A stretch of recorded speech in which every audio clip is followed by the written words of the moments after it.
Family, let me tell you something real quick. And don't blink because I'm only going to take 10 seconds to set this up. If you let somebody hand you a mop to clean up their mess, just know they ain't going to stick around to help you when the sewage hits you back in the face. Now, let's get into it. The Department of Justice just opened an investigation into New York Attorney General Letitia James. Yes, the same Letitia James who strutted across every camera in America talking about her big fraud case against Donald Trump like it was her personal trophy. The same one the Democrats were clapping for, parading around like she was the heavyweight champ. And now, the DOJ is sniffing around her mortgage records and looking into whether her office crossed the line in going after Trump and the NRA. Oh, and let's not forget, Trump's been screaming for years about how James should be prosecuted. He's wanted her head on a platter ever since she put his businesses in the crosshairs. And guess what? Now he might just get his wish. Not because he's some mastermind, but because the same Democrats who loved using Letitia James as a political pit bull are suddenly real quiet. Where they at now? Where's all that "we stand with Letitia" energy? I'll wait. See, this is what Brother Philip warned y'all about, and I know some folks rolled their eyes when he said it, but look around, he was right. Democrats will put a black face out front to do the dirty work, to carry their water, to be the attack dog. They'll gas you up, give you all the media shine, even let you take the victory lap. But the minute the tide turns, the second your name is in the crosshairs, they vanish like mist. You're out here on your own looking crazy while they're on to the next agenda. Letitia James thought she was untouchable. She got used to being the darling of the left whenever she had Trump's name in her mouth. She thought that shield was permanent, and I'm supposed to drop everything now and run to her defense? For what? Somebody tell me exactly what Letitia James has done for Black Americans specifically. Don't give me that "she's for all New Yorkers" line. No, I'm talking specifically. What laws, what reforms, what resources has she fought for that directly targeted the issues we face? When did she go to bat for us with the same energy she went after Trump? I'll wait again. See, the problem is too many of our people think just because somebody's skin matches ours, they automatically get our loyalty. No, ma'am. No, sir. You gotta earn that. You don't get to ride in on the black vote, use our collective image to look progressive and diverse, then forget us until you're in trouble. That's not how this works. Or at least that's not how it should work. Look, history done shown us this movie before. Remember Cynthia McKinney down in Georgia? She spoke up too much against the wrong folks, started asking too many uncomfortable questions about war and policy, and boom, her own party turned on her, left her wide open for defeat. Carol Moseley Braun, first Black woman in the Senate, supposed to be breaking glass ceilings, until she stopped playing ball exactly how they wanted. Next thing you know, she's left out to dry, funding gone, party backing gone. Donna Brazile, they used her expertise to win elections, then tossed her name in the mud when it suited them. And Andrew Gillum, they put him out front as the fresh black face of the party. And when the man got caught up in scandal, they backed away so fast they left dust in the air. That's the pattern. Use you for the optics and the muscle, but never for your own people's agenda. And Letitia James, bless her heart, is about to find out she's not special.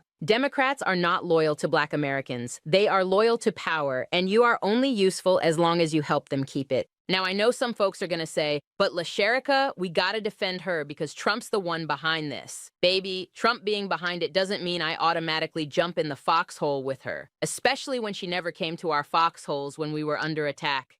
This woman had the full force of her office, media attention, political capital, and still, I can't recall her leading the charge for anything specifically for us. Did she go after the NYPD for police brutality cases against Black folks? Did she dismantle discriminatory housing practices that keep our people locked out of home ownership? Did she push for economic initiatives that target the racial wealth gap in her state? If she did, it sure didn't get the same spotlight she gave her Trump crusade. And that's the thing. Democrats love to make these symbolic Black victories their headline acts. Alvin Bragg in Manhattan is another one. He made history as the first Black DA there, right?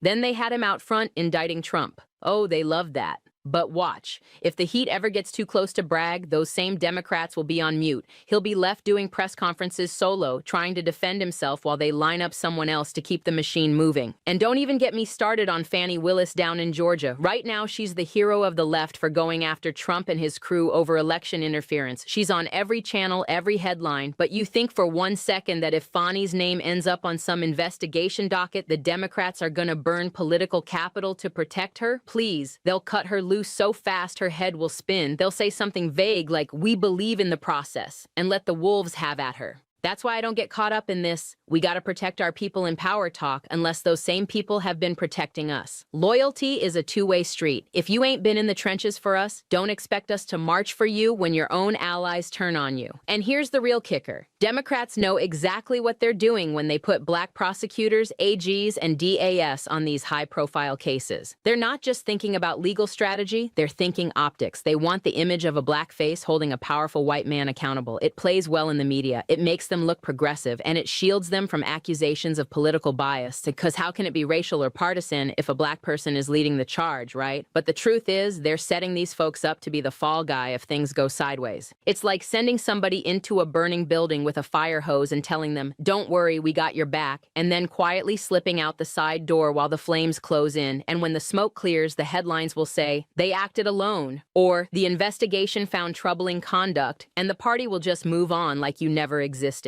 Brother Philip warned y'all about this game. He told you, Democrats will clap for you when you're serving their interests, but they are not invested in your survival beyond that. And yet, time and time again, some of our folks in power act shocked when the tide turns.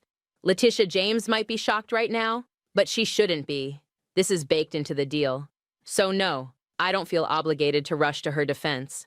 Not because I want to see her fail, but because I measure my solidarity by reciprocity. Show me where she's been fighting for black people with the same ferocity she fought Trump.